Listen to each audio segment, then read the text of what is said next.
everyone, and welcome to episode 552 of the MTGGoldfish podcast. I'm Seth, probably better known as Saffron Olive, and we have the full crew here this week, kicking things off with the owner of MTGGoldfish, Richard. How are you this fine Monday, Richard? Good morning, Seth. Doing well. How are you doing? I am doing super well. I don't know if you watched any football yesterday, but the Bills played quite a game, late last night. So anyway, we're not a football cast. We're a Magic cast, and we got another co-hosting, Krim. Good morning, Krim. How you doing today? Pretty good. I mean, my football team won, and currently I got a nice lead because I have, Henry as my running back. So hopefully that lead holds over for tonight. Yeah. Anyway, today we're going to be talking mostly about Spider-Man. We have the full spoiler now. The full set is out. So we want to talk a bit about the set itself, some spoiler cards, some of the cards from the set that we think might actually be good in standard and 60 card formats, and then hopefully answer a couple of Fishmail questions. So that's the overview for today.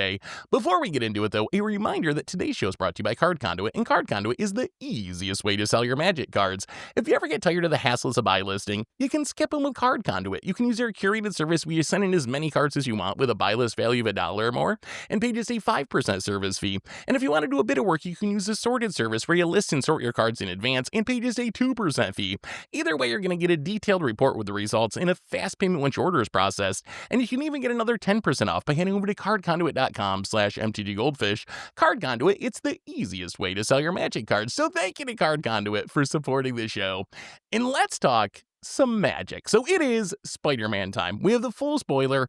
The set doesn't actually officially release, I think, for like 3 weeks. Pre-release is in a couple of weekends. So we get a little gap before the set actually comes out. But we have all the cards from the set.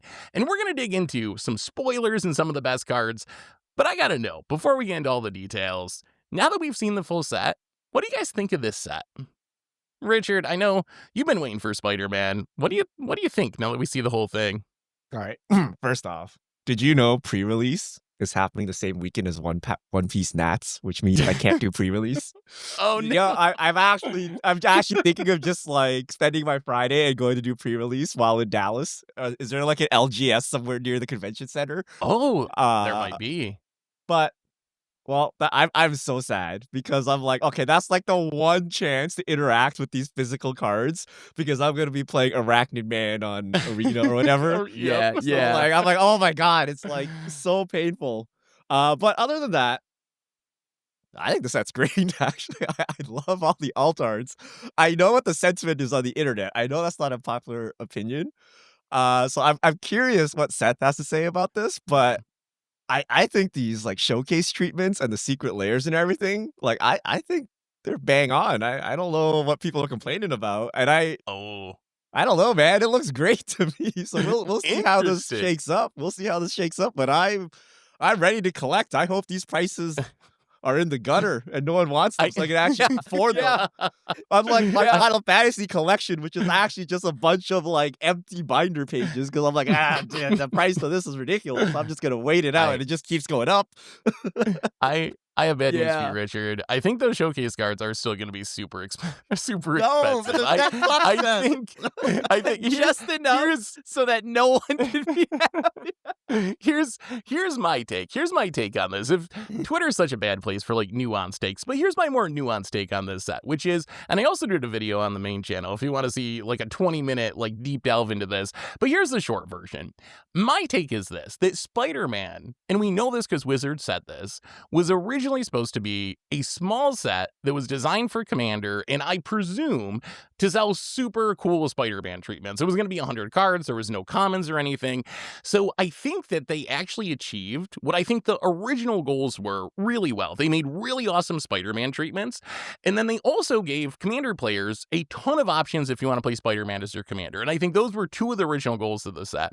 Where I think things went off the rails, and why I think the set is actually a bad Magic set, is when they tried to expand it out into a big standard set. And then you got all this weirdness of of the cards not being the same on Arena as they are in Paper. You have a set that isn't designed for traditional 8-card draft formats. There's only like 10 limited color pairings or 5 limited color pairings instead of 10, so it's going to be bad for traditional draft.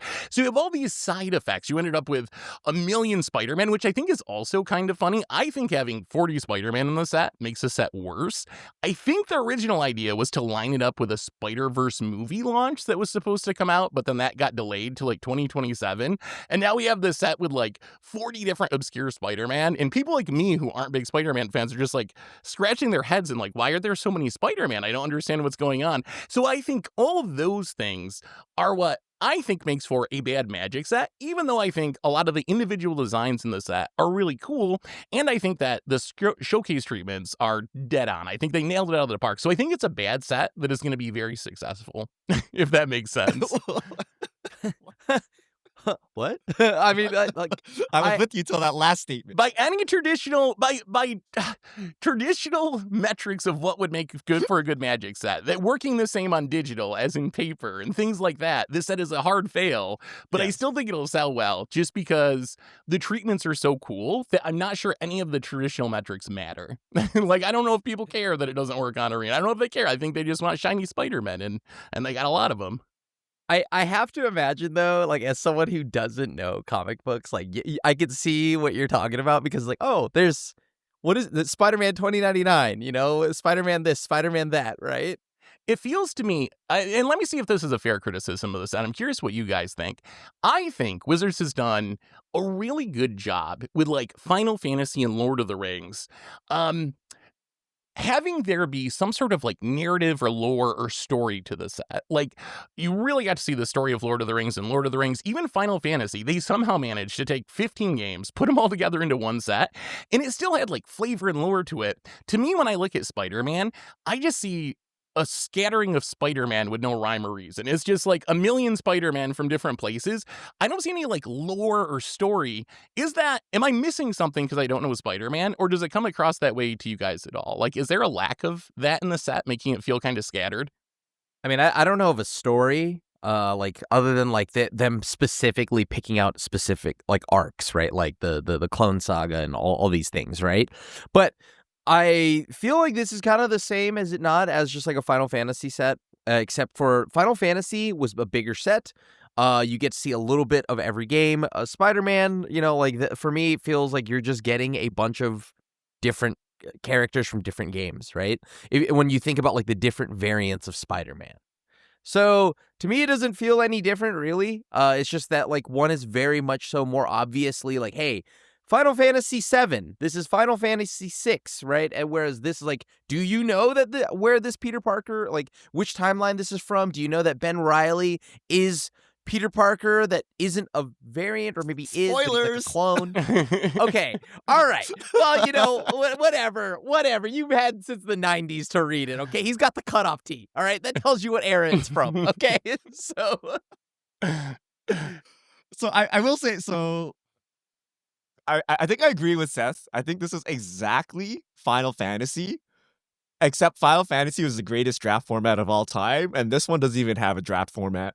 So pick two, Richard. Pick two. Yeah. So find three. If you guys don't know the story of Pick Two, it's basically a new draft format where you draft with 4 people, right? It's half of a normal pod, and you get 2 cards at a time.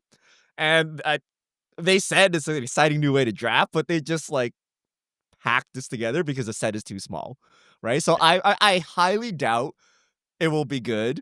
No one will actually want to draft it because you have to draft it on Arena, and then you don't even get the Spider-Man cards. So, but outside of those, you know, outside of that aspect of it, like the digital version sucking and draft is probably going to suck. Like, what are the odds that it's the greatest draft format of all time? It's like pretty low. Other than that, everything I think is the same. I think the biggest problem people have is that there's 100 Spider-Man and Peter Parkers. That is a blessing in disguise, okay? So here's the problem with Magic the Gathering. 99% of the characters I don't care about. Who are all these random legendary people on this plains or whatever, right? What you really need is the one-piece approach of like every set has 10 Luffys and 10 Namis, and if your favorite character is, say, Luffy, you have an actual meta tier 1 representation somewhere in the sea of 20 Luffys, right? Like, you don't have to, like, when's the last time Liliana was playable? I have to go back decades or something, right? Whereas if they just spammed Liliana every single set on different variations of cards, then I would have a playable one somewhere and I could play it. And I don't know, right? Like, people are like, oh, well, you should add a title that differentiates them. But like, at some point, you forget them all. Like, tell me what all the Alessia titles are. Tell me what all the Tybalt titles are. You don't remember, right? And you're just like, I don't know, the 2-drop that throws away your hand, right? Or like the party Jace, right? Like, Yeah. we just associate Funny their that's just his abilities name. with them, which I don't know. Magic players don't seem to. They're like, which Peter Parker is it? It's going to be the 2-drop that flips into a 4 or whatever, right? So that's how we do it. But I would rather have a set full of Peter Parkers and Spider-Man that people actually want than insert like C tier cards. Like, here's this character that showed up once in a comic somewhere from like 8,000 years ago, and here they are, right? Like, no one wants that card. All right, two questions about that. So one is, aren't some of those Spider-Man exactly that, though? Like, aren't they obscure characters that showed up in one comic book that no one wants? Some of them, right? Like Yeah, you got to accommodate for the long tail, but you don't, like, Magic sets are 99% obscure characters, like, you have your 3 chase characters, like, somehow, Kellen arrived here and he has a cowboy hat, and then the other 99% are random legendaries that don't have any backdrop fleshed out or anything. They're just like, oh, I don't know, I'm important, I'm legendary, and I'm here. And you're like, what's the point of that? Just give me Liliana variation 600, right? Like, why not, right? Like, what is the point of this, right? I think I agree with you to some extent, but I think that Spider-Man just went too far with it. So I think having more than one version of a character, I think makes a lot of sense, especially for Universes Beyond sets where in a Magic set, Wizards can always be like, wow, Liliana's really popping off. People love her. Let's put more Lilianas in future sets. But with Universes Beyond sets, Wizards doesn't have the option to just be like, oh, next set we'll make some more Sephiroths, or we'll make some more Frodos, or we'll make some more Spider-Men. So I think it makes sense. I think Spider-Man just went too far, though, because the set's like 180 cards, and 44 of them have Spider in their name. Like, we're talking... That's just so many. That's like a third of the set almost has Spider in the name. So I could see if there were 10 Spider-Man maybe, I'd be like, okay, that's a lot, but I get it. But like 44 variants out of 180 unique cards is just, to me, that's just like too much of a good thing. Maybe they weren't putting enough of the same character before, but I feel like this went too far that direction. This is a good criticism covering for the guy that can't pronounce a single card name. Yeah, I know, they're making my life easier. Now you just gotta learn how to say Spider-Man, and then you've got all the cards. I don't know if I can handle that, Richard. I don't know if I can handle that. That's a tricky word. There's only actually 3 Peter Parker related things, by the way. There's a lot of Spider men and whatnot, and Spider in the name, women right? and children, and sure, there's but a lot of them. That is actually lore, though, right? Like, that is actually lore. That's why things like this make sense to the comic book reader, and I think that more importantly, I think I've stated this before, I don't like Peter Parker as a comic book character. I actually love the world that is around him, and this is mainly the villains. So, and I love the villains and his variants, and I always thought that they are like more interesting as characters when it comes to the writing. And so, you go ahead. Let me ask you about that, Grim. I'm glad you brought up the villains, because this is not one of my big criticisms of the set, because I haven't spent a ton of time thinking about it. But one thing I've heard from some people is they felt like the villains didn't really get their due in the set, and that there's some cool villains in there, but the set could have actually went harder on the villain end of things and maybe had a few less Spider-Man. Do you think that the set represented the villains of Spider-Man that you love so much enough, or could there have been even more focus on the villains, perhaps? I think it's a good spread, because 40 spider people, spider folk, the Legion of Spiders, if you will, like, great.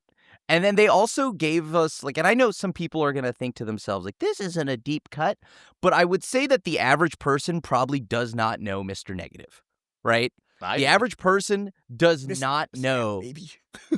I mean, yeah, Marvel Snap probably helped with that, right? That was But, a like, top you know tier what I meta mean? deck, and I don't know exactly who he is now. Like, see, like, Mr. Negative shows up there, and like in a few Spider-Man games, and like maybe an animated show, right? That's about it, and he's like one episode. I think that we're getting a lot of love for the Spider-Man villains, and I'm talking we're also getting the deep cuts like Superior Spider-Man. So as a comic book fan, there's a lot here for me to love. Now, I can obviously understand that like Magic players are going to look at Moreland and the average person has no idea who Moreland is.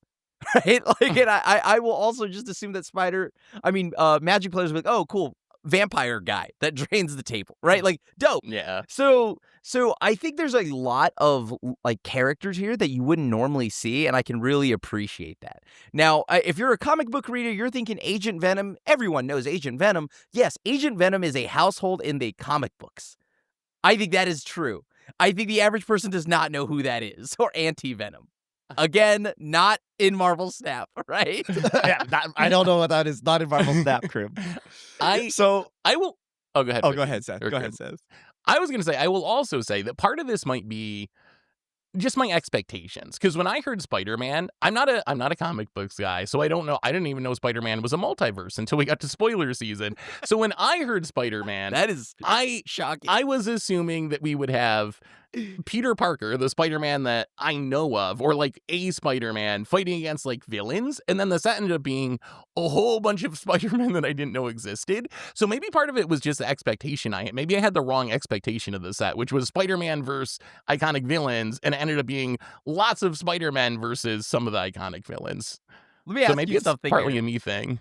Yeah, it might just be like people's, like, again, this is where unfamiliarity with the IP could be something different. Right now, I know some will be like, well, I didn't like this IP and I love that set. And I think this is where you just play the set and you will find out through there. But at a first glance, I'm sure, like, example, there's UBs I didn't like. I didn't like Fallout. I didn't know a single thing about Fallout. We don't like Lord of the Rings. I know that. But we like the cards, right? That was good. Yeah. I mean, I like some of the cards. I think a lot of the cards are kind of poo-poo still, but like, I think that in time when people play this set, I think there will be a lot more to enjoy, and you'll see why. Some of this might seem generic, right? Like, let's say, Spider-Woman Stunning Savior. This is one of those things. We'll talk about it. We'll talk about it in a few seconds. Main thing here is, I think this set has a lot to chew on, like a lot to like. If you are a comic book fan, I can understand why you wouldn't like it if you don't know anything about it, though. Let me ask you one last question. Or go ahead, Richard, and then I'll get to my question. I was going to say, piggybacking off what Crim said, right? So, we're Magic players. We don't care about lore, really, okay? We just play with, like, pieces of cardboard, okay? And we have famously stated that we would just play blank pieces of cardboard with rules text on it. And one criticism I've heard echoed many times is that if you strip away the special treatments, the Spider-Man IP, all of that, and you're just like, these are just generic cards, people say the set still sucks. They're like, if you remove all the Universe Beyond stuff from it, just look at the mechanics, look at what the cards are doing and what they're trying to do, set sucks. Do you guys agree with that? That's where I find it very interesting. I don't agree with that, only because I loved Edge of Eternities. I don't know if you all did. But yep. That old set, yes. I love Edge of Eternities, and it's because the mechanics that came from that set were kind of like reimagined or like reworked existing mechanics, right? Like, so we had, Evoke, but redone, right? We had, Revolt, but, turned into Void. I have really liked Magic going back and then just kind of like, or just going and doing, improving or making new versions of older mechanics. So seeing web slinging kind of just be like this different version of ninjutsu and like mayhem, a balanced version or a different version of madness, I've really liked that. And I think that's actually got some really sweet design, like really well-designed cards in here, down to the lands, right?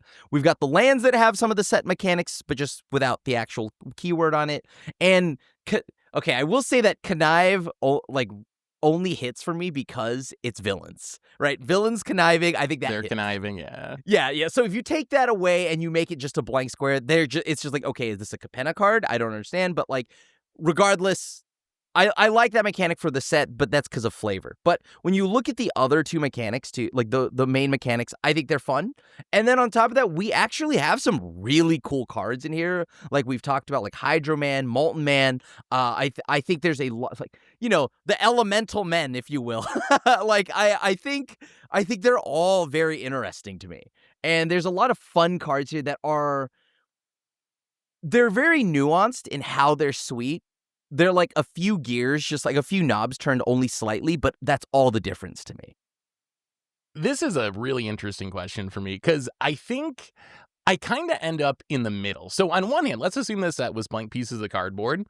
I actually really like a lot of the individual designs and mechanics in the set. There's a lot of, Krim mentioned Hydro Man, the Electro Man, Doc Ock's Tentacles. There's a bunch of just like cool individual cards that I think were neat, whether or not they were Spider-Man or not. So on that side, I think the set actually would be fine, even if it wasn't Spider-Man. Where it falls apart for me, though, is specifically in Commander. And mostly because of color identity issues, it blows my mind that we got a set that is literally themed after spiders, with 44 cards with spider in the name, that offered almost nothing to Ishkana or Shelob or like traditional iconic Magic sets, because Wizards seemingly just didn't take into account that in Magic spiders are green, and to a lesser extent Golgari, and they made Mary Jane a Selesnya card, so you can't play it in any of the Magic spider decks. It seems the set feels like it's on an island to me, and the one thing that kind of saves that is, since they're Spider-Man, it makes sense that their colors are different to some extent, but if they were blank pieces of cardboard or had Magic IP, and I got a whole set full of spiders that I literally could not play with the most iconic spiders in Magic's history, I would be like, yeah, that's kind of bad. Okay, we gotta like actually this it's wrong that Spider-Man and Ishkana are in the same deck. Okay, they should not have the Yes. spider typing, right? Like if you just think about it for a second, they're technically spiders, but they're spiders from different universes and like totally different. So I don't like the idea that people are like, wow, we have all these spiders. I'm like, no, these people have 4 limbs. They don't have 8 limbs. Okay, like they're Sometimes not they have 4 limbs. they're Yeah. not the same spiders when you think of like Ishkana spiders, right? So I don't buy that argument, but I can see it. I can see people expecting Spider-Man support or something, but like nothing happens. I will say, back to the original question, I actually agree with the original sentiment that the set probably sucks. Um, without all Whoa, the special really? skinning. The IP. So I actually thought about this very hard this weekend, okay? Because, you know, the meme is Richard says everything's unplayable trash, and I'm like, okay, am I actually being lazy? I swear to God, I think about it, and then like it turns out to be unplayable trash, right?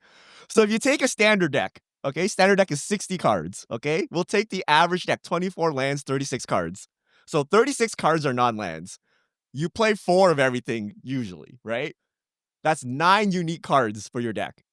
Okay, half of it is some bread and butter stuff like removal, sweeper, interaction, something that no one actually cares about. Your deck is actually just like 3 to 4 cards if you really think about it, right? Like, think of the Yeah. Vivi deck. It's like 2 cards, right? It's really just Vivi, Cauldron, you know, maybe some of the looting cards, right? But like that's basically the deck. It's like 4 cards, right? And everything else is part of the deck, but it's not things we write home about, right? Like this random like 2-drop removal, you know, into the flood maw. It's a bounce spell. Like in our minds, they're interchangeable. Same with like, you know, the dual lands, the fetch lands, you know, whatever, right? They're like, yes, this set technically brought that, but like whatever, they're interchangeable. So given that a standard deck is literally like 3 to 5 cards, and let's say we're in a balanced meta of like 3 rock, paper, scissors decks, right? You have 9 to 15 cards that are playable out of the entirety of standard. So it stands to reason that most cards see 0 play. Most mechanics see 0 play. Where like Edge of Eternities is a great set if you drafted it. If you play standard, like you see nothing from Edge anywhere. So I don't know. I think See, Spider-Man Riddler? falls in line with that. Like, you know what I mean? Like most of the cards will see no play. You might see web slinging show up in one card somewhere, or you might not. And like that's kind of it, right? You're not going to see a deck with like every web slinging card jammed into it. So like Yeah. it's kind of just standard for standard. So I don't know, right? So yeah, most of the cards will suck and we'll see no play, and it's really the special art treatments And if you find them cool for Commander, and that's what 2025 Magic is all about, and on those metrics, Spider-Man seems fine, right? So I don't know, right? Even I agree with that. Like, I'm the person who thinks the set is actually like a bad set, and I think the treatments are still going to make this set do incredibly well because I think they nailed it with the treatments, they nailed it with the comic book cards, and like I said before, I really blame a lot of it on the last minute changes. Like, some people are like, "Oh, does this mean all the Marvel sets are going to have issues?" I'm like, no, I don't think so. Like, I really think that what happened was they built a little Commander set to sell these special treatments, and then had to switch into a big standard set, and of course the draft format's going to suffer. Of course, like that's going to lead to issues and padding out of the set with some designs that maybe you weren't going to use. Like, if you ever hear a best of album by a band where they're like, they have their best songs and then they like to put a couple like, oh, here's like a cutting room floor song that we never actually released as one of the final tracks. And a lot of times, like once in a while, the song's really cool, but a lot of times you're like, I can see why you never put that on one of your actual albums. Like, there was a reason that was on the cutting room floor.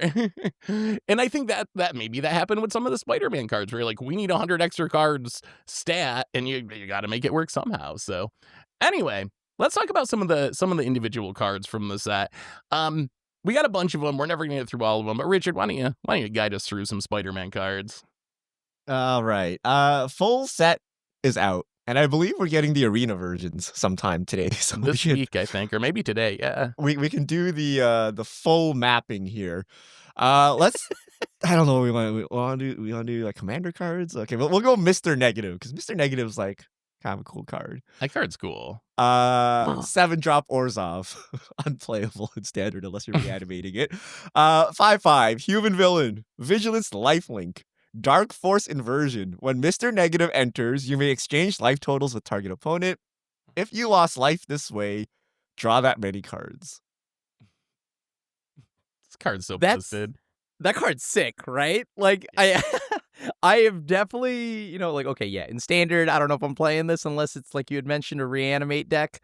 Even then I don't know if I'm reanimating this as opposed to like Valgavoth or something like And that. it gets shut down by Screaming Nemesis' Yeah, ability if that Screaming happens. So there's a Nemesis. bunch of ways it's awkward in standard, yeah. But as a Magic card, I think this is really cool in design space. Like the enters ability.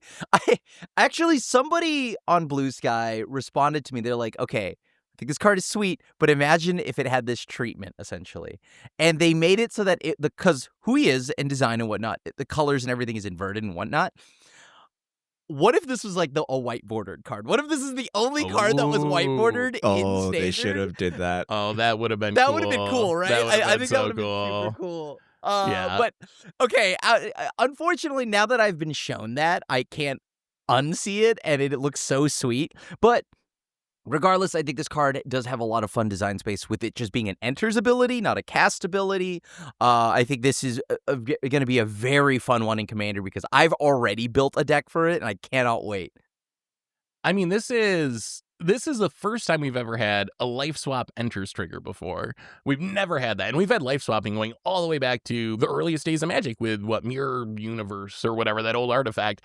And that opens up some really cool plays because it works so well with Blink. I imagine how you play this. I don't know how you build your deck, Grim, but if you play this and swap life totals with your opponent and then blink it and swap back, it's not only a life swap card, but it is a mass card advantage engine. It's almost like a peer through the abyss or something where you can easily be drawing 15 cards in one shot or something once you start blinking this. So I think the card's super cool. I don't think it'll work in standard, but it's one of the most interesting commander cards from the set. And maybe if the meta shifts, I could imagine a world like a 5/5 lifelink vigilance that gains you some life. Like I could maybe imagine a world where I reanimated this in standard, just not in the current meta. Are they screaming Nemi you? This is just a 5/5 vigilance. No, it's just a 5/5. You can't even swap life because that counts as gaining life. If Yeah. your life total goes up. It's really, oh man, it's rough. Richard, I gotta ask you about a card because I've been waiting. I've been waiting ever since they spoiled this card to hear your opinion on this card. And that card is Hydro-Man Fluid Felon. It's a double blue 2/2 legendary elemental villain. If you cast a blue spell and it's a creature, it gets +1/+1 until end of turn. The big ability though is on your end step, you untap it and it turns into a land that gains tap to add blue mana, and it's not a creature anymore. So Richard, you're the O'Hare Axelon player. You're always looking for ways to land ramp in colors like blue. How good is this? Is this part of the Richard ramp package in mono blue commander decks? How dare you utter the name O'Hare Accidental in the same sentence as Hydro Man? It's not a land during your turn, the most important turn. It's just a 2/2 beater. So You're it a becomes blue the land player. during your opponent's turns. Okay, so yeah, it's not gonna die, but it also does absolutely nothing for you on your turn. And then if But for you're whatever a reason blue you wrath on your turn, as you would do, it dies. Yeah, that is true. It's also So not double not blue. good. No. If you have to hit double blue on turn 2, you're losing the game. You can't run all the utility lands, the Karoos, all that stuff, right? So this But what's the price of Richard, this? it Why is it so dodges expensive? evacuate. It dodges evacuate. It dodges the mass bounces that you would normally have because Well, it's good no job. longer a You creature. got a grizzly bear that survived. Good job, guys. It doesn't even grow This is so permanently. sick. It's end of turn What? pumps. This might be more of a Crim card, come to think of it. Because, like, when I associate Crim with leaving his mana up during your opponent's turn. I think that's the biggest power of this card, right? Is like, during your turn, yeah, it's kind of like a medium beater for its stats. But during your opponent's turn, it's a beater that lets you leave up a Spell Pierce or a whatever, an offer you can't refuse. Some sort, you can not a flash in a beater. creature using that It mana. has to tap. Oh, you get to untap it. You get to It does never mind. untap. It has does pseudo untap. vision. So you can attack. All right, and you also can get untap, in but there with your still. 2/2 bear. I'm sorry, I misread. Crim, can this be a standard card? Is there any world where, like, in a flash stack, I know I thought of control, but then I was like, well, in control, you're probably just gonna wrath it away yourself eventually. But like Yeah. in like some sort of flash stack or something, could this be a standard card? I kind of liked it in some kind of like flash deck or some very much so like a tempo play style. Do nothing Yeah. on my turn, something on yours. I like this. I think this is a very intriguing design in both like standard and in Commander, right? And obviously in Commander you can do a lot with a card like this because it dodges so much like sorcery based removal. So I kind of love this card. I think this is a very interesting one. Yeah, blue is intense and. Sure, maybe if I'm not firing off 50 different spells, because it only gets +1/+1 if you cast a blue spell, so it can't be like artifacts or anything like that. Prowess But for blue. It is, yeah, blue prowess, which means, I mean, I don't know if you're in like a deck that's loaded with the Spyglass Pirates and things like Oh, yeah. that, right? Silence That's like, Tamer, cheap cantrips, maybe. Like I mean, really, if you cast one blue spell, it's a 2-mana 3/3. If you cast two, it's a 4/4. That doesn't seem that unrealistic. I think and then being it legendary pays does some itself of it. off. All right, like it pays it Describe back like to prowess. fairy. Yeah, it is. It is basically prowess. Like, what? I think it's one of the coolest designs in the set. I don't know if it actually makes it as like a staple anywhere. I'm gonna mess around with it in Commander, especially if I'm like a Crim deck where I'm trying to cast stuff at instant speed. I don't think I just play in any deck as a ramp spell because, as Richard said, not being ramped during your turn is kind of awkward if you're not playing at instant speed. But in the right deck, I still think it could be pretty cool. Yeah. I can't believe you guys made me say this. Play Arcane Signet. Play Arcane Signet. Wow, you This oh, would boy, dodge if what- Richard's telling the, you to play the Arcane exact Signet. fears you have, though, right? With Arcane Signet. Well, you know, it dies to your own wrath anyway. Like, it doesn't even help you. At least your Arcane Signet will dodge your All's Dust. All right, how about this one? I think this one is actually intriguing for Commander. Villainous Wrath. 3 black, sorcery. Target opponent loses life equal to the number of creatures they control, then destroy all creatures. A This is little like Rakdos Tyranny, but with charm pain. action. Yeah. Yeah. I I mean, think this is playable? really cool.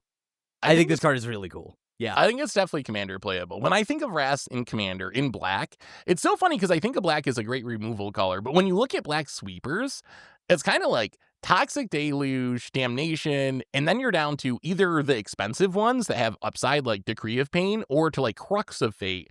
So I think for me, this slots in is like Black Wrath number 3. I think Toxic Deluge Damnation still probably ahead of it, but I think this might be the one that I play, discounting like the Decree of Pain, which I still play in some decks, but Blasphemous discounting Edict. the expensive Wrath, it Blasphemous might Edict. oh yeah, maybe 4 then, maybe 4, but it's like somewhere in that tier. It's just outside of the top tier, but I still think it's very playable. And this card's really scary, right? Because you just like take out the token player. Like if you have someone that's just popping off and going wide, this can just straight up kill them, like we've seen with Rakdos Charm. Do you remember when we played, was it that episode of Commander Clash, and Tomer half did his combo, and because Phil had Ghostly Prison, Yes, he yes. couldn't kill Phil, so he Yep. just had a board full of stuff. This right This here would have killed him. is the old Rakdos charm target you when you splinter twin me. You know what I mean? So like, I think there's going to be a lot of funny moments that will come from this card, at Yeah. least in Commander. And I don't know, in Standard, there's 3 cards on board, maybe 4 cards. People know not to overcommit, so to pay 5 to make someone lose 3 isn't going to hit, right? But I think Commander, this is sweet.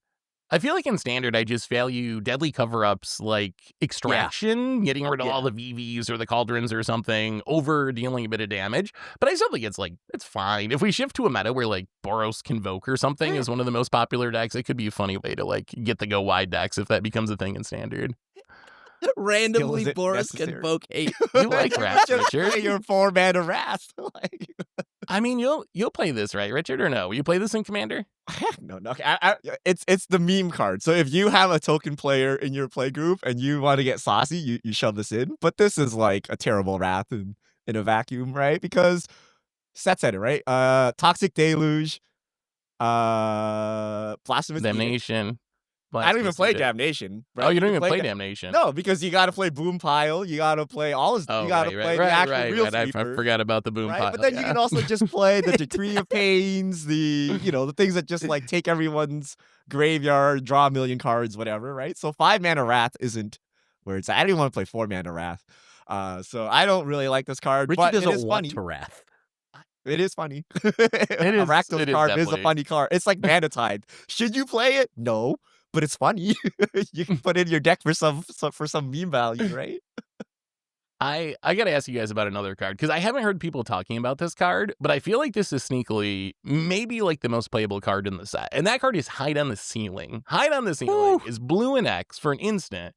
This says exile X target artifacts and or creatures.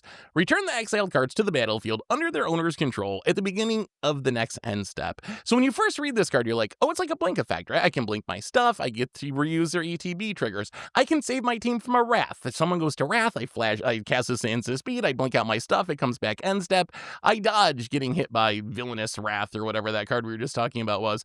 But what Thank people you, miss Spider-Man. about this card is it targets your opponent's stuff as well. So if your opponent has any token, it just kills them. You can blink out the tokens. If your opponent has a Chalice of the Void, or maybe an Agatha Soul Cauldron with a VV under it, you can blink it and reset it by getting rid of the counters, by getting rid of the VV forever. So this card is actually absurdly flexible, because most of these effects only target your own stuff. Am I overrating this card? I feel like this card is like a staple in Commander. Like second behind the Blue March is like the best board Yeah. protection spell in Blue and Commander. And I actually feel like it has a lot of constructed implications as well. I think exactly for those reasons, except for March phases out, right? Which can be nice, but like this giving you the ETBs again could be pretty big, right? Yeah. So a thank you again, Spider-Man. But then also in Standard, I fully think that is exactly what's going to be used for. Like being able to, example, blink out Quantum Riddlers Yep. and your warp cards, and then also saving people from like cauldrons, right? Like I'd be like I don't know, whether it's blinking the cauldron, getting baiting the player into exiling their VV and then blinking it out is going to be the way I'm going to be using this a lot, while also getting like Quantum Riddler nonsense going again. Also, because of that deck relying on like Prof's eidetic memory and things like that, you can also reset the big creatures. Which is actually kind of relevant in the instant speed. Sometimes you have like a 12/12 Tursa that's attacking you, or Steam Court Yeah. Scholar, and even just using it to like fog and get rid of those counters might be enough to swing the game. But what do you think, Richard? I didn't know we were being sponsored by Spider-Man today. Like, what's with all this Spider-Man cope? Like, okay, first of all, What? it won't exist, okay? But let's say it does, right? Into the Flood Maw does everything you want and like way better. I think But the then you mana gotta You can Vision blink your own Fish. Riddler. sure, but like it's one mana That's versus a real game plan. at least 2, 3, 4, however, you're like, oh, I'm gonna blink out my whole team because yeah, I'm just gonna pass with 4 mana up and like blink out my team. Like I don't know. I feel Into the Flood Mod does what you want it to do at 1 as opposed to 2 mana, right? And I guess sometimes you're gonna get this for 3 or 4, but like is it really going to be relevant? So I feel you're not actually going to use this. I mean, is there a world where you can use it? Like, yes, but I feel mana efficiency of Flood Mob beats this. Until that thing rotates, then we got, fair. Hear me out, Richard. You play both.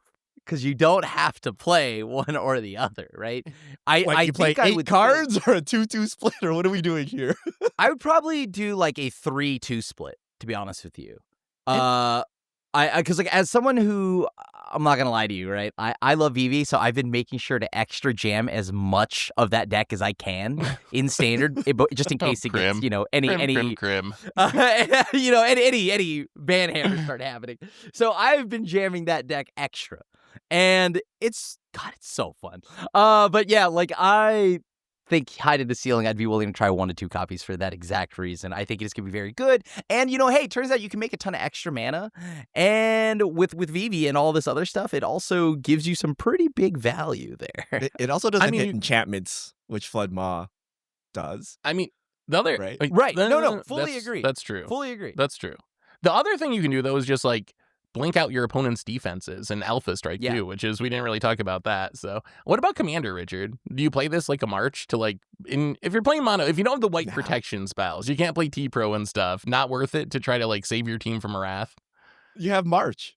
Like, who's going to have like 4 mana or whatever to save 3 things, right? Like, it's I guess it is the whole point of March is you can pitch cards, right, to make it a 1 mana thing. It's kind of like Clever Concealment, right? If Clever Concealment actually costs 4 real mana, like no one would play it, but it actually like is free, right? So and then I don't know, like I mean, I would play it in a blink deck or something. Like if right, would I though? Actually, I don't know, right? Like if I'm mono blink, because the white has a lot better blinking cards, but I don't know, maybe just mono blue you might need it, but I wouldn't use it as generic protection. Interesting. Who should we talk about? Moreland? Devour Spiders? Crib had a couple you wanted to get to. What card did you want to get to, Crib? Okay, so there's a few I wanted to talk about, and I think one of them is actually going to be Scarlet Spider, Ben Reilly, that I talked a lot about earlier. And Ben Reilly, not spoilers, Richard, he's got the cutoff, okay? This tells you it's from the 90s. This tells you how long you've had to know who this is. Yeah, okay. So Scarlet Spider is like my favorite Spider-Man like universe character. Oh, yeah, it's like number so of comic books, like number 1 X-Men, number 2 is Spider-Man. And I read during the Clone Saga era or whatever, and actually Scarlet Spider, Ben Reilly is my favorite person. Yeah. Usually if you were around and reading it in the 90s, this is your guy, right? So he's pretty sweet. And like I think he comes through in the design here. I think he's got a lot of power to him. He's 1 red and a green. He's a 4/3 with web slinging for red green, and then has trample. And then if Scarlet Spider was cast using web slinging, he enters with X/1/1 counters on him, where X is the mana value of the returned creature. So obviously, the Timmy in me is like, oh, what if I warp in this 9 mana artifact 9/9 and I bounce this back to my hand, right? And like, yeah, obviously, I'd love to do that. I just want to say that's 5 mana and totally realistic, okay? But I do think, let's just say that if I decided to use Llanowar Elf or something like that, to tap it, and then web sling it back, play the Llanowar Elf again, and now I have a 2 mana 5/4 with trample, I think that's still really good.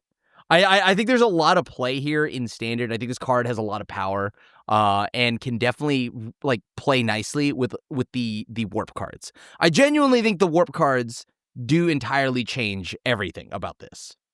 Interesting. I didn't really consider playing it with Warp. I thought it was good just because of, like, synergizing with Llanowar Elf. I did worry that, like, maybe consistency would be an issue because we don't have another 1 mana dork in Standard, but, like, the dream is obviously turn 1 Llanowar, turn 2, tap the Llanowar, pick it up, play this, and you have a mana to replay the Llanowar. So you have a 5/4 Trampler and your Llanowar still on the battlefield on turn 2.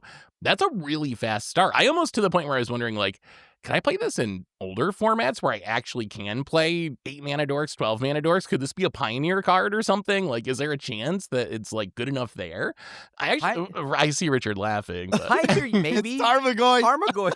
It's big. It tramples. It tramples. It has trample. We always have 2 mana 5/4, but you need the dork. Look, in Kind older of is. formats, you can play like Noble Hierarch or whatever, the Jund one as well, and then it would attack as a 6/5. Oh, That's insane. it is That's Tarmogoyf. actually insane. And then it gets fatal pushed, and then here we go, right? No, wait. No. It's because Fatal Push isn't like Oh. Void. They gotta trigger their They gotta own crack that revolt. fetch, yeah. Yeah.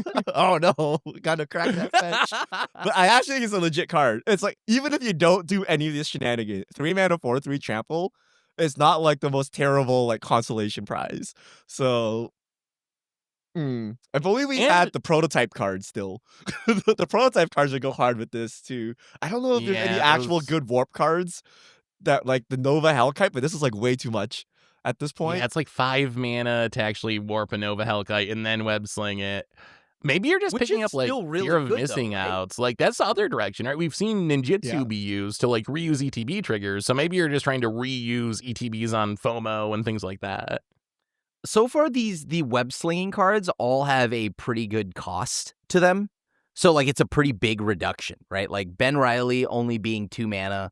Another card I think we should talk about in the web slinging vein is Arachne, Psionic Weaver. Is that the Thalia one? Yeah. But like I think that's really sweet. You for 1 mana, right? So Arachne, for those that don't know, is 2 and a white, web slinging for 1 white. As Arachne enters, look at an opponent's hand, then choose a card type other than creature. Spell of the chosen type costs 1 more to cast. Now, it says you can't name creature, but imagine you just name something like artifact. There Yeah. are artifact creatures. So, or you could name enchantments, right? And then that would make it so fear of missing out costs 3 instead of 2. And that's all the difference in this world of 3 mana, 3 mana is like topping out of the curve for some decks, right? So I think there's actually a lot of play to this card. And also she's a 3/3. I think this card's really good. I'm just not sure how it lines up with like does it line up enough with the current meta, depending on like what you're up against? Like, what do you name against Dimir or against like Mono Red or something that's going to give you enough value out of it? So I think it might be a little bit like metagame or matchup dependent, but I think it is like close to Thalia's power level. And we have definitely seen Thalia be a card exactly like that, right? Like in the right meta, Thalia is an easy 4 of main deck staple and one of the most important cards in the format. And then other metas, Thalia is like a sideboard card or kind of fringe because it just doesn't line up. So I don't know. What do you think? Does it line up well enough with the current standard meta that this is like a main deck card? The web slinging is what makes it good. Like, we have the self-bounce deck, right? The problem is it has to be a creature and it has to be tapped, right? So there's like more extra hoops. You only get a 3/3 like ground body as opposed to like a flyer, you know? So I don't know. It seems too fancy in my opinion. Like, there are many cases where you're not going to web sling or you don't want to web sling, and then at 3 mana 3/3, this is not very exciting. So I don't know, but it's not the same as like Thalia, where you can just, let's say, shut off non-creatures. If they have, let's say, a sorcery or an instant, and they're both removal, then you're out of luck, right? They're just going to remove this without the tax, and then they're good to go. And it's also a Getting 3. the hand peek is nice. So The actually, hand peek is nice. you know what's funny? You know the what's the one drop you really like, Seth? The one where they the might? exile and then they have the one to with- they tax that May. thing. No. I'm so confused. Wait, what one It's drop from do I Edge of like? Eternities. They choose a Oh, card the from green hand. one? No, the white, and then they exile. It's either the land that light- enters light tap stall, or light stall. Yeah, is yeah, the yeah. wizard. You don't get to I don't see know the if I hand. really like that, but yeah, you don't get to see the hand, and that's like a huge part of Thoughtseize. Like, if you don't get to see the hand, that's worth at least like 0.35 of a card or something. It's like worth a non-zero amount that I thought I'd never miss until I'm like, wait a minute, I got no game Knowledge plan is here. power. Knowledge Right? is power. You want to know something yeah. funny? That I like Lightstall, but the bad news is that it has vigilance. I know. So it's kind of anti-synergistic with Uh, web slinging. You need like a it works with vehicle spell or something. But speaking of spell slinging, I got to ask you about another card, Krim. I know you brought this one up, and I think this card's actually kind of overrated, but I want to hear your take on it, and it's Spider Sense. So Spider Sense, 2-mana instant. You can it's a blue card. You can web sling it for a single blue mana, counter target instant sorcery or triggered ability. So when I read this card, at first I was like, oh, that's pretty sweet. It's like a counter spell. I can cast it for 1 mana. But then I was like, it's not a negate. It doesn't get Proph's Eidetic Memory. It doesn't get Agatha's Soul Cauldron. It only gets instants and sorceries. I think I'd rather just play negate because it gets those things. But I'm curious, what do you think of this card? And I think it could be good in Commander, by the way, but... I mean, being able to, like, let's just say, send back a Tishana's Tidebinder, or to send back a Flood Pit's Drowner. So we're looking at reusing ETB shenanigans, yeah. Right. Okay, maybe not a Flood Pit's Drowner because that has Vigilance. Damn, these cards for being too power crept. The downside of Vigilance, yeah. but like Spyglass Siren, right? And there's lots of cheap things you can bounce back and get the ETB again. So in a weird way, you're paying 1 mana, you stifle. Let's say you trick bind somebody, right? And you get a trick bind, and then you also get an ETB again.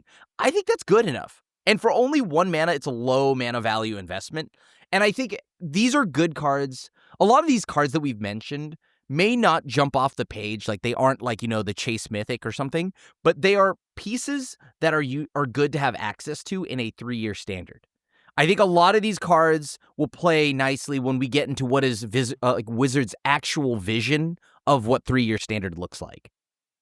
I will say that a lot of my criticism of the card is just how it lines up with the current meta and not being great against Cauldron decks because it doesn't hit all the non-creature spells. So I think you're right that this could certainly have a purpose in Standard at some point in the future.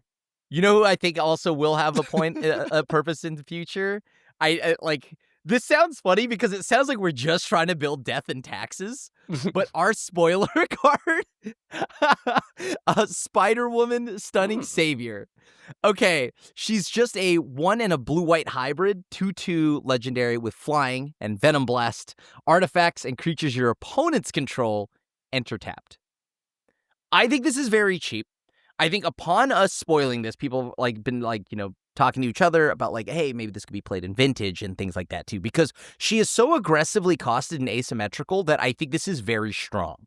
It's again, not flashy. It doesn't jump off the page, but it's just an effect that we need in a Standard environment as a nice sideboard piece.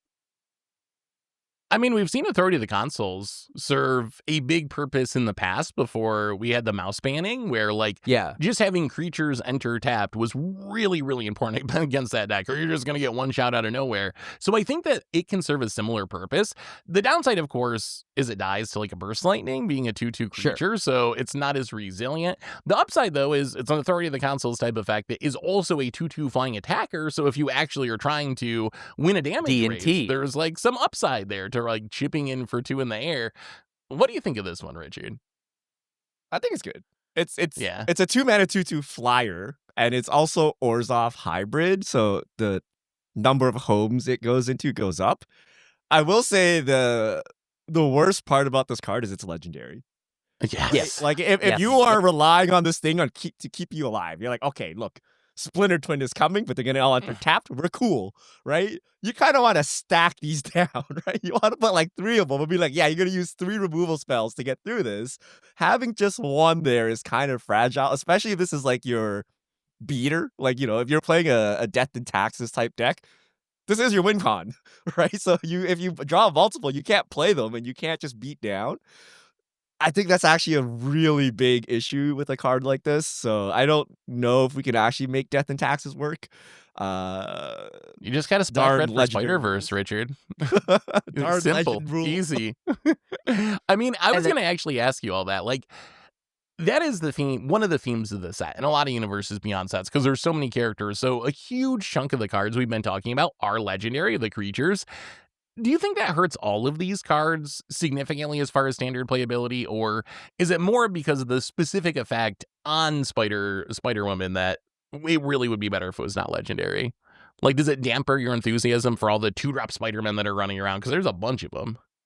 I mean, I don't think it's a big deal because we already play Tursas in multiple, right? We play Josh. They loot each other. They loot each other. Fair. And some effects, I think some effects will... It'll be a detractor, right? I think Spider-Woman is one of those cards where she's going to be good, but she needs to be backed up by other effects. So how many redundant style card, like effects of these can we get? And then that makes up for the fact that it's legendary. So between this Authority of Consuls being in Foundations, this now gives us a little bit more variety in ways we can hate out pieces. And it also requires and like taxes the opponent in a like having different types of answers. Now, maybe, Void Ren isn't in the format, so, like can't answer everything. But I do think that this being legendary does hurt it. Same with like Arachne. Arachne would be perfect if I could stack up multiple Thalia effects, right? Yeah. But I obviously, do they want those effects in the game? I have no idea. But I think this is one of those things where it just depends on the style of effect. I guess that's a good point, because like Peter Parker coming down to make a 2/1 token, you're kind of fine with Legend ruling yourself. Plus, we have the double face Legends where you can just play the backside if you're in the right deck. So some of the Legends get around it pretty well, but then some of them also it's kind of a big drawback. I think Can Wizards going to change this rule. I think Mark you're Rosewater has argued for that for years now, that he thinks Legend should just be like flavor text and it shouldn't have rules implications. He hasn't won the argument. You have multiverses, you have 8,000 Spider-Man already. Like, does it matter? And I guarantee you, if you go back to like say Modern Jund and made Tarmogoyf legendary, I guarantee you that would not have been a deck at any point in its history. Yeah. You know what I mean? Like if you can only have one Tarmogoyf on the field, that would have just killed the deck. It would not have been a thing. During its heyday, it would not have been a thing. And that's what's happening to these cards, right? And the only legendaries we see lots of play of are things that loot themselves, because they kind of like self-fix their problem. But when they don't, and especially when they have like effects you want to stack, it makes it really bad. So I think Wizards is gonna change this somehow. Just like back in the day, you couldn't have opposing legendaries, right? If you had to taste the Mind Sculptor, I had to taste the Mind Sculptor, they would bury both. What do you I mean? forgot what the rule was. I would just Jace Did they both Bellerin die? and then blow up both. Yeah, we Oh, would there's been a play bunch for of removal, different- right? yeah. We would play for Yeah. straight up removal. And then they're like, well, that didn't make any sense. But today you can do that, and that is just an egregious of a flavor fail as it is for me to have both on the same side of the board than opposite sides of the board, right? So I think they would change it.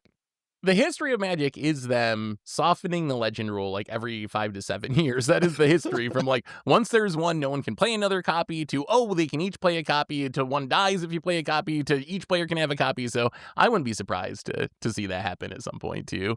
Especially with Wizards talking about Universes Beyond sets going to have a lot of Legends, just because that's how named characters work. So we're going to be getting a lot of Legends in those sets.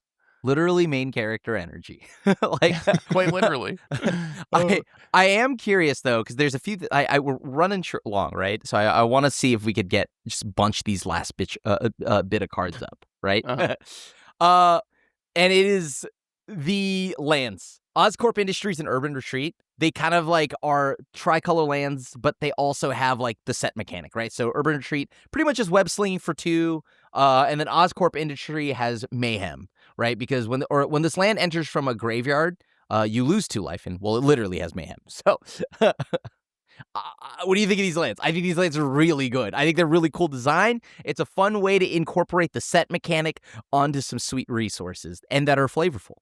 One of my favorite parts from the set, obviously, I think they're probably only going to be good in specific decks. Although, especially in Commander, it's important to remember that people still just play the tap tri-lands. Like the Shards of Alara style tri-lands are still very popular if you look on EDH Rec. So I think some people in Commander will just play them as like a casual tap land, even in decks that don't really support its theme. But if you're in a deck for a discard deck for the Mayhem land, or some sort of like Chulane style deck for the Bant Ramp land, I think they're very, very good. And you do some really explosive things with like Abriel Grazer, Llanowar Elves with the Bant one. So I think they're both very good, but only probably for like certain decks that support what they're trying to do. Urban Retreat, solemn, A+. Oscorp Industries, I don't know, man. There's a lot of work. And I don't know that you really want to be like, if you're the type of player to play the tap tri-lands, then you're probably not the type of player that's optimizing their mana base very well. Yeah. So like, I don't know that this matters for you. You know what I mean? Like, Hey, I'm just saying, right? Like, you can put more impactful cards in your deck. So I don't know. I mean, they're both fine. Do you think they'll see any standard play? Like, no, right? I think Oscorp Industries could, right? There's a lot of self-discard right now. And you're telling me I can throw away a land and still get my land drop, right? Because there's times where it's like, hey, I get like pitch it to a FOMO FOMO or ditches. something. FOMO, Yeah, ditch yeah. it, put it back. Yeah, I think Ursa, both of them. I think both God. see standard play. is I think they Vivi both just see getting more standard play. cards. Yay! They're tap lands. They're tap lands. True, And you lose 2 true. life. You lose 2 life when it comes from the graveyard. I do think though, even let's say if the worst and most heinous act thing that could happen, which would be a banning of Vivi or Cauldron, I still think that whatever, like cards like FOMO and all of that'll still be around, and I think this will just be great in there. Oh, those cards were good before VV Cauldron was a thing. So Yeah. I think, those cards will still be good. Anyway, I think that's all we really have time for, but I did want to sneak in one Fishmail super quick because we didn't get to any last week. So we did get a Fishmail from Goblin Ringleader at J Streepak, who was asking about Hydro Man and if it was the blue, is it growth, or the blue rampant growth. We already covered that. So we're going to go with a question from at Inferno Man 64 says, late to ask, but how will deck techs on Arena work regarding Spider-Man? I assume it's going to be just extra explaining about what's going on between Arena and Paper, hashtag MTG Fishmail. And the answer to this is, I'm still not 100% sure the best way to handle that. My impulse is, I know how. how are you going to handle it, Krim? I don't think I've asked you this yet. I'm gonna just say the Spider-Man names, and it's that, right? Like, How will you even remember them, though? Like, on Arena, they won't even reference the Spider-Man name whatsoever. So you need to actually remember the mapping of every single card. think of it like this, okay? You'll recognize, depending on which side of Spider-Man you care about. If you don't care about it, then you'll just go with whatever's on client, right? If you do care about it, you'll probably go with the Spider-Man names. And because if I have no idea who these in-universe characters are, but I do know who the Spider-Man universe characters are. So I'm going to go with the one that I naturally have been saying over the last 30 years of my life, right? So I think for me, the best I figured out so far is if we're doing something paper, the default would be the Spider-Man name. So if we're doing a podcast, it would be the Spider-Man name. Commander Clash, it's the Spider-Man name. If we're playing on Arena, where it's going to be the Omen Path name, I think I have to use the Arena name just so people know what's going on. Maybe I also try to find a way to throw up the Spider-Man card in some situations, but I think I got to go with whatever lines up with the video I'm making just to keep it from being confusing. But Richard, where do you land on this? Oh, no. So they just released the full gallery for Arena. huh? Who do you want to guess? Krovo, Envoy of the Bog. Who's Krovo, Envoy of the Bog? See, Who's Verilex, the Haven skin? By the way, the spider people, they're actually like giant arachnid spider people now. Oh, they're actually hey. like think Shieldred looking people, right? Like I'm gonna have to look at the set. I don't know, man. I'm looking at these Arena cards and it's gonna be rough. It's gonna be very rough. Some of them are okay, like Romantic Rendezvous. They kept the name, right? That's the name of the Okay. Spider-Man card as well. So that name is kept. But Isn't other the ones, Soulstone the terminus? The I don't know. well, the Soulstone had its Rockstone, type yeah. changed as well, so that was a funny one. But like King of the Cold Blood Curse, Oris, Last of the Web Lords, and it's like a guy sitting on like a literal giant spider. It's so funny that they actually went with like the Ishkana style cards for Arena. It's really throwing me for a loop. It has nothing to do with superheroes. This looks nothing like superheroes or like some rip-off Spider-Man or anything. But they'll be on the site soon, and they'll all work on the deck builder. So when you swap between Arena and Paper, it will work, and then That's you too huge. can get your mind blown by new and Sumi career criminals, whoever that is. And on that note, I think we're gonna have to leave it there for today. So thanks for sending in the fish mail, everyone. Richard, how do people send in future fish mail questions? All right, hit us up at MTGGoldfish with the hashtag MTGFishmail, and we'll get to your questions on air. So that brings us to the end of episode 552 of the MTG Goldfish podcast. So Richard Grimm, thanks for hanging out. Thanks to everyone for listening. Thanks to our sponsor for supporting the show. And we'll be back next week to talk about whatever goes on in the world of Magic. So until then, have a great week, everyone. And this is Aku signing out.